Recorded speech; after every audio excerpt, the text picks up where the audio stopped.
kita belajar PKN ya, Ki? Kiki, Sabtu kamu ke sekolah ya? Bisa? Hah? Ketemu Faiz? Mas kepengen ketemu Kiki. Faiz kepengen ketemu Kiki. Kiki ke sekolah ya? Besok Sabtu ya? Oke. Gak apa-apa kan? Besok Sabtu ke sini. Faiz pengen ketemu Kiki.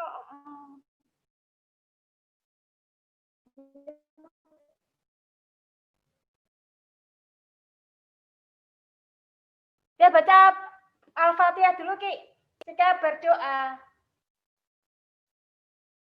Berdoa mulai. A'udzubillahi minasyaitonirrajim. Bismillahirrahmanirrahim. Alhamdulillahirabbil alamin. Ar-Rahmanir-Rahim. Maliki yaumiddin. Iyyaka na'budu wa iyyaka nasta'in. Ihdinas siratal mustaqim. Siratal ladzina an'amta 'alaihim ghairil maghdubi 'alaihim waladdallin. Rabbighfirli wa liwalidayya wal mu'minina amin. Ini kita belajar ini ya, Ki. Sebelumnya kita coba Kiki, sila Pancasila sebutin. Sila Pancasila. 5 sila Pancasila urut dari sila pertama sampai sila kelima tuh Ki, nyebutin. Sila pertama apa? Ya,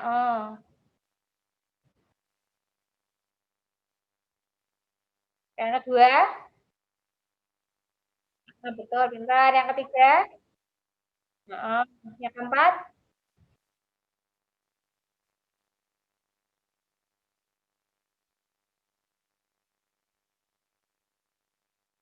Kelima?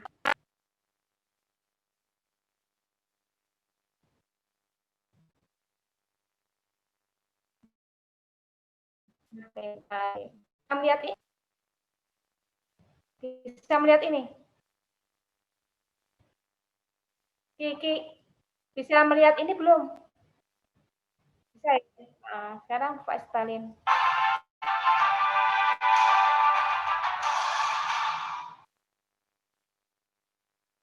Di ruang kelas, kita selalu melihat lambang negara Garuda Pancasila.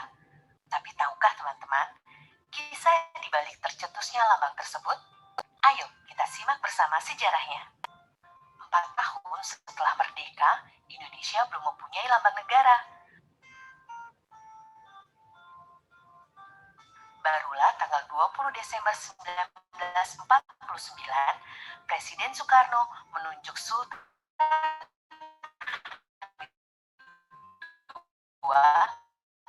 sebagai lalu membentuk panitia lambang negara dengan Ketua Muhammad Yamin dan anggota yang terdiri dari Ki Hajar Dewantara,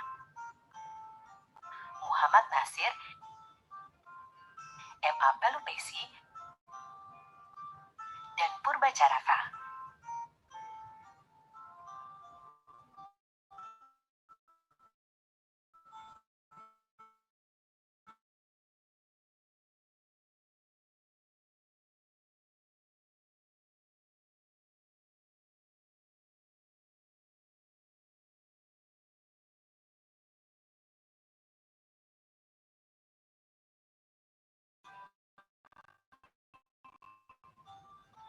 Hamid menggambar burung Garuda berdasarkan masukan Ki Hajar Dewantara yang mengumpulkan gambar mitologi Garuda dari beberapa candi di Jawa.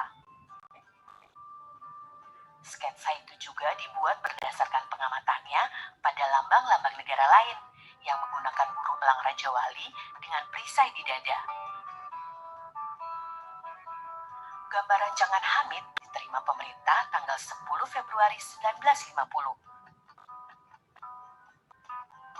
Lalu, 11 Februari 1950, Garuda Pancasila ditetapkan sebagai lambang negara Indonesia. Presiden Soekarno kemudian menyempurnakan 3 hal dari sketsa Hamid. Pertama, menambahkan jambul di kepala Garuda. Kedua, mengubah arah cakar Garuda supaya tidak terlihat terbalik. Ketiga, mengganti pita merah putih dengan pita bertuliskan Bhinneka Tunggal Ika dalam cengkraman Garuda. Akhirnya, setelah 4 kali dilukis ulang oleh Dullah, pelukis istana saat itu, sketsa karya Hamid menjadi lambang negara seperti yang kita kenal sekarang. Jumlah helai bulu pada sayap, ekor, dan leher Garuda melambangkan tanggal proklamasi kemerdekaan. Di dadanya terpampang Pancasila sebagai dasar negara, dan kakinya mencengkram kuat Bhinneka Tunggal Ika sebagai semboyan negara kita.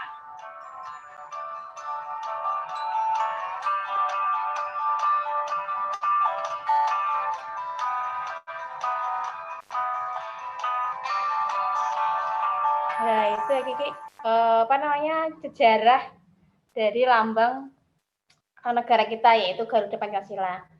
Jadi waktu Indonesia itu merdeka, ayo Indonesia merdeka tanggal berapa, Ki?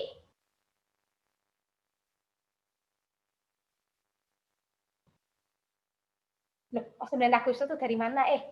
Ini mau dirayain loh. HUT kemerdekaan RI loh. Ayo tanggal berapa? Indonesia merdeka tanggal berapa? Itu tanggal berapa? Nah, tanggal 17 Agustus tahun 1945. Nah, terus waktu itu Indonesia tuh ternyata belum punya lambang negara. Baru 4 tahun kemudian dirancanglah oleh Sultan Hamid, sama itu ya, yang diterima kan rancangannya punya Sultan Hamid sama apa tadi Yamin ya, tapi Yamin akhirnya gugur, maksudnya tidak diterima karena mengandung unsur Jepang. Nah, sehingga yang diterima apa namanya, rancangannya ialah rancangan lambang negara dari Sultan Hamid II itu. Kemudian baru tahun 1950-nya ditetapkan sebagai apa namanya, lambang negara Indonesia. Nah, sekarang ini yang lainnya ya, saya tak cari ini materinya. Nah, ini ya.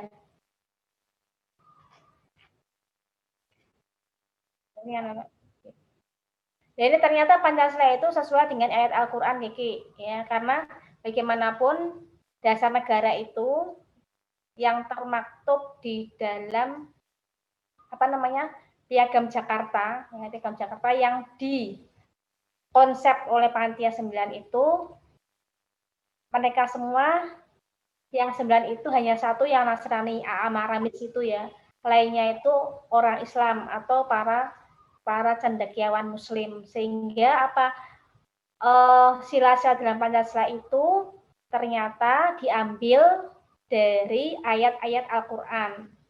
Coba Kiki ini ya, Al-Ikhlas ayat pertama bunyinya apa, Ki?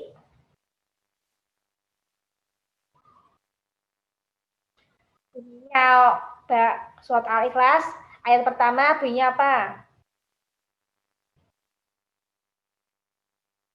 Hah?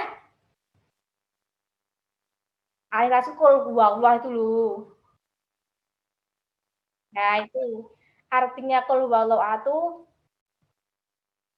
katakan hai Muhammad bahwa dialah Allah Tuhan yang Maha Esa, itu ya. Sekarang yang kedua, kemanusiaan yang adil dan beradab. Ini kamu lihat ya, Ki, lambangnya bintang ya. Kalau istilah pertama, istilah kedua gambarnya apa, Ki? Lambangnya gambar apa? Rantai ya. Rantai itu sesuai dengan surat An-Nisa ayat 135 yang artinya, maka janganlah kamu mengikuti hawa nafsu, hendaklah kamu menjadi manusia yang adil ya. Jadi kalau manusianya adil, pemerintahnya adil, pasti rakyatnya akan suka apa tidak, Ki? Kalau orang itu diperlakukan adil, kira-kira akan suka tidak? Ya. Kemudian yang ketiga itu Persatuan Indonesia, gambarnya pohon apa, Ki? Nah, ini mengandung apa namanya, ayat Quran di sini dicantumkan sesuai dengan surat Al-Hujurat ayat 13 yang artinya, dan kami menjadikan kamu berbagai bangsa-bangsa dan bersekutu itu supaya kamu saling kenal. Yang keempat ialah gambarnya apa, Ki? Kepala banteng ya, ini sesuai dengan surat Asy-Syura ayat 38. Sedangkan urusan mereka diputuskan dengan musyawarah di antara mereka. Jadi jika ada permasalahan-permasalahan sebaiknya tidak diputuskan sendiri, ya. Sebaiknya kita bermusyawarah supaya apa? Mendapatkan keputusan yang sebaik-baiknya, tidak merugikan salah satu pihak. Yang terakhir itu sila kelima, yaitu lambangnya apa, Ki? Lambangnya, Ki? Panji dan Kapas, ya. Dalam Panji dan Kapas itu sesuai dengan surat An-Nahl ayat 90 yang artinya sesungguhnya Allah menyuruh kamu berlaku adil dan berbuat kebajikan. Jadi di sini apa namanya? Seperti yang ayat seperti sila kedua tadi ya. Adilnya muncul 2 kali di surat An-Nahl dan surat An-Nisa. Nah, sekarang yang Pancasila ini lambangnya mengapa ya? Mengapa ketuhanan itu sebagai sila pertama? Karena semua makhluk itu ciptaan Allah, ciptaan Tuhan Yang Maha Esa. Karena apa? Manusia itu tidak mungkin atau makhluk hidup itu tidak mungkin terjadi tiba-tiba. Pasti ada yang menciptakannya. Karena kita diberi petunjuk oleh Allah itu untuk memeluk Islam, nah, makanya kita harus menyembah Allah ya, percaya dan bertakwa. Bertakwa itu yang melaksanakan perintahnya dan menjauhi larangannya. Nah, saat kita bertakwa dan percaya pada Tuhan, kita juga tidak boleh ya mengejek orang yang berlainan agama. Ya. Seperti dalam surat Al-Kafirun, lakum dinukum waliyadin. Artinya agamamu dan agamaku. Bagimu agamamu dan bagiku agamaku. Artinya apa? Kita dilarang untuk memaksa. Ya. Tidak boleh memaksa agama kita terhadap umat agama lain. Jadi orang tuh nggak boleh dipaksa ya. Kamu harus memeluk Islam. Jangan ya. Biarkan mereka mencari hidayah sendiri atau mencari petunjuk sendiri ya. Terus kemudian sesama pemeluk agama kita harus saling hormat menghormati. Mereka jika melakukan ibadah kita tidak boleh mengganggu apalagi menghalang-halangi. Biarkan mereka beribadah sesuai dengan keyakinannya. Itu ya. Karena apa yang kita perbuat, bagaimana perilakunya ya. Ya, supaya menjadi hal yang baik ya. Kiki berdoa, mendoakan orang tua itu juga termasuk salah satu penerapan sila pertama ketuhanan Yang Maha Esa. Ya, kemudian mengajak teman untuk sholat jamaah, mengajak teman mengaji itu juga ya. Nah, menghormati orang yang agama lain, mungkin tetangga Kiki ada yang agama Nasrani ya. Kiki harus menghormati tetangganya yang sedang melaksanakan ibadah, misalkan Natalan itu ya harus menghormati. Kemudian berikutnya yang rantai emas, ya, rantai emas itu kemanusiaan yang adil dan beradab ya. Yang jelas di sila kedua ini yang di titik tekannya itu di sifat keadilannya, di mana kita tidak boleh membeda-bedakan orang ya. Semua rakyat Indonesia itu di mata hukum, di mata agama itu sama, diperlakukan sama. Tidak boleh ada perbedaan karena kalau berbeda berarti tidak adil. Ya, misalkan orang yang kaya tidak dihukum, orang yang miskin dihukum, misalkan kayak gitu, kan berarti kan nggak adil. Tidak ada perbedaan ras, ya. Maksudnya tidak ada perbedaan warna kulit, ya. Kemudian selain warna kulit, bahasa, suku, ya, tidak boleh dibeda-bedakan, semua sama, ya semua makhluk Tuhan, makhluk Allah itu semua sama. Yang membedakan apa? Yang membedakan itu ketakwaannya. Kemudian sikap tenggang rasa dan tolong menolong ya. Kita harus suka menolong dengan sesama. Suka menolong itu bisa diartikan pula dengan punya nilai-nilai kemanusiaan. Ya. Bagaimana sikap kita ya? Tidak kalau punya adik ya, misalkan punya adik kita nyuruh-nyuruh adik kita ya. Dia ambilin itu, dia ambilin ini, dia ya. Artinya saya disuruh-suruh, kasihan ya. Itu berarti tidak mempunyai sikap kemanusiaan karena apa? Menindas ya. Menindas orang lain. Ya, Ki. Kemudian sopan terhadap orang tua itu juga termasuk menghargai orang tua, itu termasuk sila kedua. Gemar membantu teman, mentraktir teman. Kiki pernah mentraktir teman? Siapa, Ki? Ditraktir apa, Ki? Jajan apa, Ki?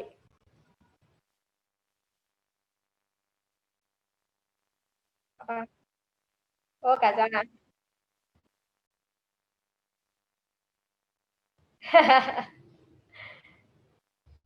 Yang jelas membela orang-orang yang tertindas ya, membela orang-orang yang tersakiti. Itu suatu hal yang bersifat kemanusiaan.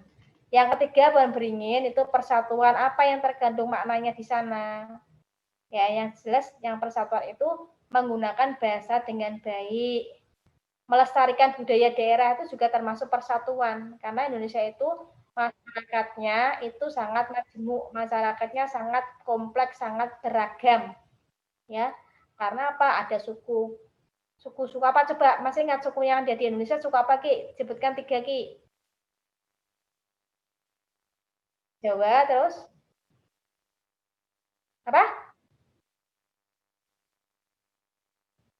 Suku bukan bukan itu, bukan pulau. Suku Jawa, suku Sunda. Kalau Jawa Barat itu namanya suku Sunda. Kalau yang di Jawa di Jakarta Betawi ya. Atau mungkin apa namanya? Madura itu bukan suku, Nak. Madura itu pulau. Terus suku Osing itu kali ya, yang ada di apa? Di daerah Blora itu ya. Suku Samin nih kok suku Osing. Suku Samin yang ada di Blora itu. Suku-suku yang berbeda. Kemudian ada suku Baduy. Suku Baduy yang di Jawa Barat. Pokoknya sukunya banyak ratusan. Di Indonesia itu banyak sekali. Nah, kemudian yang sikap persatuan itu yang dipentingkan di sini ialah sikap cinta tanah air atau sikap patriotisme, cinta tanah air, membela negara intinya. Ya, merjuangkan nama harum bangsa. Intinya kalau misalkan Indonesia dijajah, ya, kita harus rela untuk mengorbankan diri alias untuk berjuang mengusir penjajah. Artinya apa? Mengutamakan kepentingan negara di atas kepentingan pribadi. Demi apa? Demi kesejahteraan rakyat Indonesia. Apa kemudian perilakunya, contoh perilakunya? Tidak bertengkar, ya. Karena persatuan berarti tidak boleh bertengkar dengan saudara, dengan tetangga. Ya. Kemudian menjaga amarah dan emosi. Artinya apa? Kita dilarang apa namanya? Dilarang marah-marah ya. Intinya kita harus menjaga sikap kita sehingga tidak menimbulkan hal-hal yang negatif, hal-hal yang memicu menyebabkan pertengkaran. Kalau marah-marah, kira-kira suka nggak, Ki? Kalau dimarahi terus.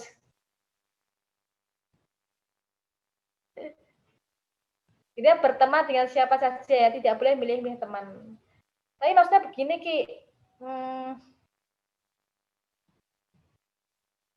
tidak boleh berteman dengan siapa saja itu intinya sama orang miskin ya berteman, sama orang kaya juga berteman, jangan milih-milih teman ya, yang kaya atau yang dipilih jadi teman, yang miskin enggak misalkan, atau yang pintar, yang enggak pintar enggak, misalkan itu enggak boleh. Kemudian menghindari perbuatan bertengkar, tawuran ini ya, kayak tadi ya. Tidak menciptakan kelompok yang dapat menyebabkan perpecahan negara. Jadi tidak boleh membentuk kelompok-kelompok yang memusuhi negara. Dan ini menempatkan kepentingan bangsa di atas kepentingan individu. Kayak tadi itu ya, berjuang untuk kepentingan bangsa dan negara. Ya, yang keempat, ini nanti berkaitan dengan pemilihan pemimpin. Pemilihan pemimpin dengan cara apa? Musyawarah. Kayak pemilu itu kan kita milih pemimpin, presiden, gubernur, wali kota itu kan melalui proses pemilu. Ya. Supaya apa? Dapatkan apa namanya pemimpin yang disukai rakyat, pemimpin yang dipilih rakyat. Kalau yang banyak yang milih berarti kan banyak yang suka ya dengan pemimpinnya itu. Dan di sini pemimpin itu harus punya sifat apa? Bijaksana. Bijaksana. Dan di sini sikap kekeluargaan yang diutamakan. Kekeluargaan itu artinya apa? Ya rukun, ya damai, seperti itu, nyaman, ya tidak banyak pertengkaran, tidak banyak hal-hal yang membuat ketidaknyamanan.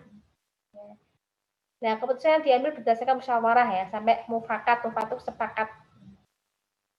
Ya, kemudian tidak memaksakan pendapatnya pada orang lain. Jadi kalau diskusi, kalau misalkan bermusyawarah, kita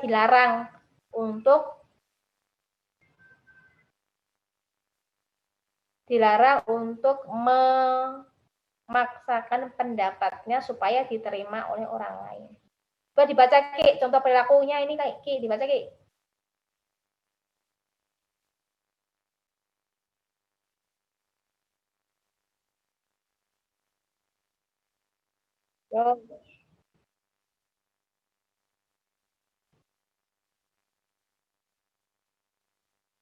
Terus,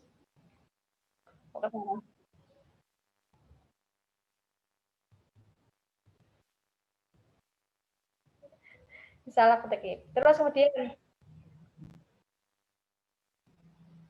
ini masalah ketik kok Ki. Udah nggak apa-apa, melakukan musyawarah OSIS saja sampai titik aja. Atau melakukan pemilihan OSIS dengan musyawarah. Paling ini musyawarah sebenarnya pemilihan ya. Pemilihan ketua OSIS dengan musyawarah. Yang D.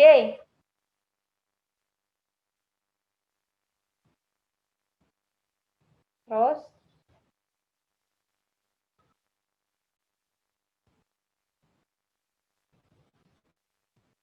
pilkada. Pilkada itu apa Ki? Pilkada itu apa? Pemilihan kepala daerah. Ya kayak kayak gubernur sama kayak wali kota itu Ki. Kita melakukan kampanye gelap. Kampanye gelap itu biasanya kampanye yang campaign itu ya kampanye gelap. Kampanye gelap biasanya yang itu loh, yang belum. Yang jelas ini ya, yang sila keempat itu ialah tekannya itu pada musyawarahnya dalam memilih pemimpin. Terus dalam musyawarah itu dilarang memaksakan kehendaknya, pendapatnya. Yang jelas di musyawarah itu nanti ujung-ujungnya ialah kata sepakat, kata setuju, tidak ada yang dirugikan. Seperti itu. Sekarang lambang Padika apa sila kelima, dibaca Ki. Perilakunya ini.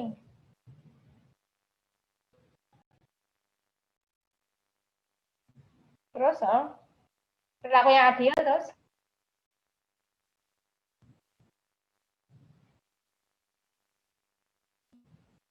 Terus,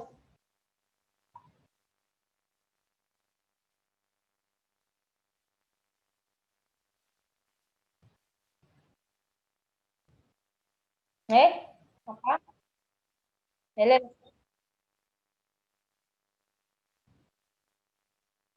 Terus, salah. Ayo dibaca yang betul. Terus,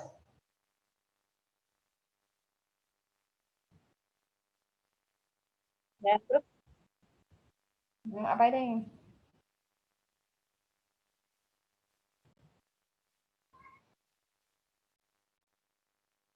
Terus.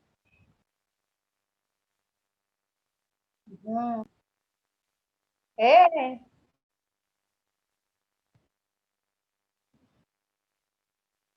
yes, ini mengembangkan salah ya. Menjadi ketua kelas ya. Ulangi, ulangi. Ya.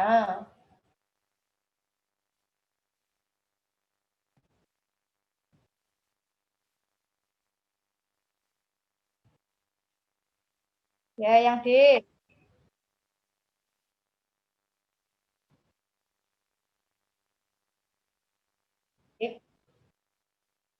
Terus.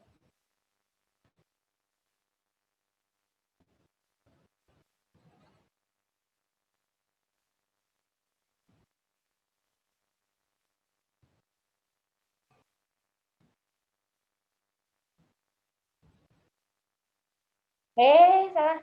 Ulangi. Ulangi. Terus.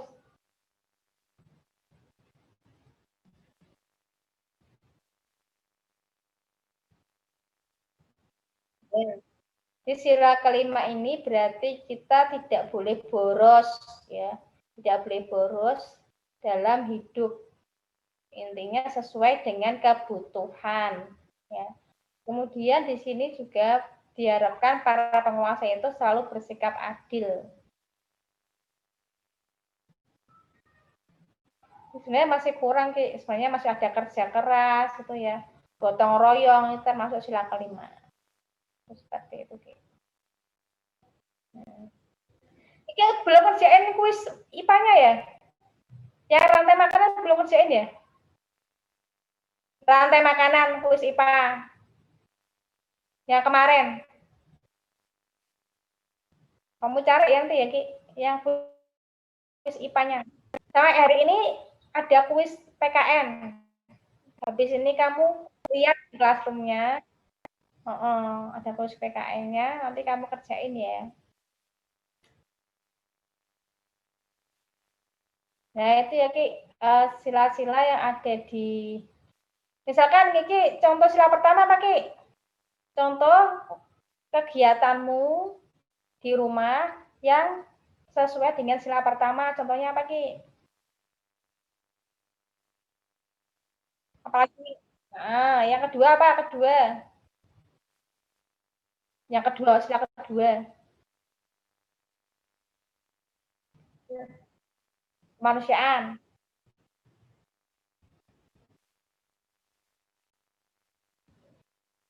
Ya, pustaka, apalagi?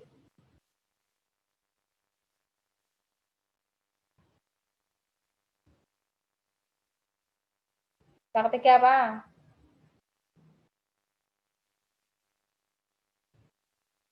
Ketiga itu ya yang itu tadi apa? Cinta tanah air. Kira-kira kegiatan apa, Ki? Kegiatan apa yang menunjukkan cinta tanah air? Apa? Ya, selain itu apalagi? Cinta tanah air apa, Ki? Contohnya cinta tanah air apa, Ki? Contohnya cinta tanah air itu apa? Kegiatanmu di sekolah. Cinta tanah air. Acara bendera, betul. Apalagi? Membeli produk-produk dalam negeri atau cinta produk Indonesia. Itu berarti juga termasuk cinta tanah air. Yang keempat apa, Ki? Contohnya, Ki? Di sekolah, kalau kerakyatan yang dipimpin oleh kebijaksanaan sila keempat itu contohnya di sekolah apa?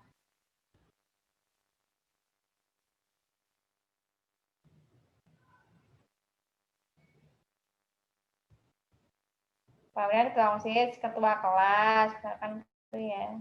Yang kelima apa? Sila kelima contohnya apa?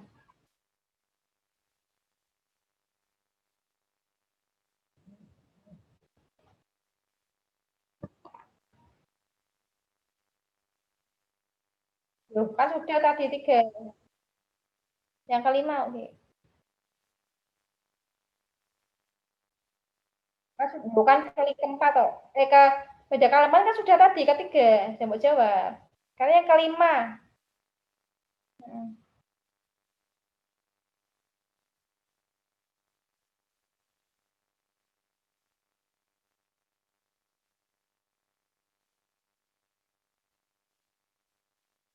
Kan bukan itu. Apa yuk? Gotong royong, Ki, kerja piket bersama di kelas.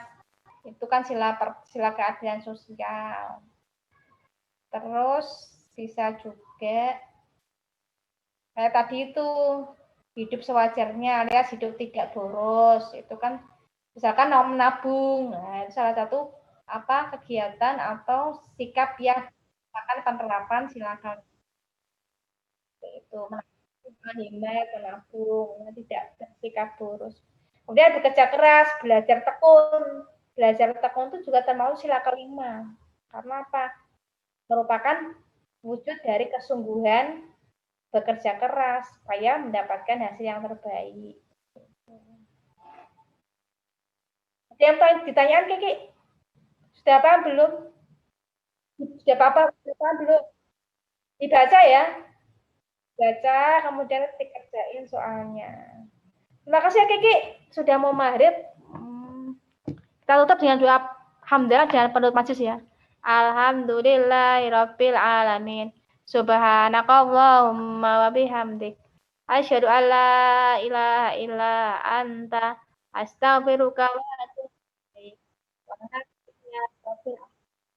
Assalamualaikum warahmatullahi wabarakatuh. Dadah Kiki. Dadah.